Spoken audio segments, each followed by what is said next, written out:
तुम अपनी पीड़ा के लिए संसार को दोष मत दो। अपने मन को समझाओ, तुम्हारे मन का परिवर्तन ही तुम्हारे दुखों का अंत है। अगर तुम अपना कल्याण करना चाहते हो तो सभी तरह के उपदेशों, सभी धर्मों को छोड़कर मेरी शरण में आ जाओ, मैं तुम्हें मुक्ति प्रदान करूंगा। एक दिन एक संत प्रातः काल भ्रमण के हेतु से किसी समुद्र के तट पर पहुँचते हैं। संत का ध्यान वहाँ पर एक पुरुष पर गया। वह पुरुष एक स्त्री की गोद में सर रखकर सो रहा था। उस पुरुष के पास में एक शराब की खाली बोतल भी पड़ी हुई थी। ये सब देखकर संत ने सोचा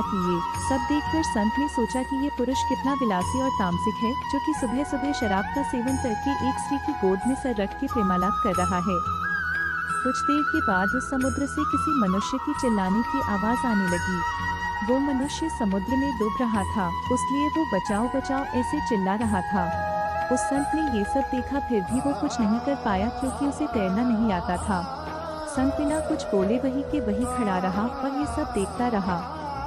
जो पुरुष एक स्त्री की गोद में अपना सर रख के सो रहा था वो खड़ा हुआ और उस डूबने वाले मनुष्य को बचाने के लिए पानी में कूद पड़ा। थोड़ी ही देर में तो उस पुरुष ने उस डूबने वाले व्यक्ति को बचा लिया। वो उसे समुद्र के किनारे पे लेकर आ गया। ये सब नज़ारा देखने के बाद वो संत विचार में पड़ गया कि क्या मैं इस पुरुष को भला समझूं या फिर बुरा। संत उस पुरुष के पास जाते हैं और उनसे पूछते हैं कि भाई तुम कौन हो, यहाँ पर तुम क्या कर रहे हो।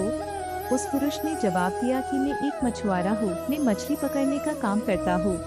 आज कई दिनों के बाद मैं पार काल समुद्र से मछली पकड़ने के बाद जल्दी यहाँ पर आराम करने के लिए लौटा हूँ। मेरी माँ मुझे लेने के लिए आई है और उसको कोई दूसरा बर्तन न मिलने के कारण वह इस मदिरा की बोतल में पानी भरकर मेरे लिए आई है।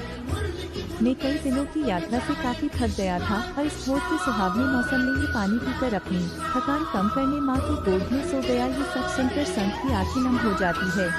संत सोच रहा था कि मैंने जो कुछ भी देखा और उसका अंदाजा लगाया वो सब गलत था, वास्तविकता कुछ और ही थी।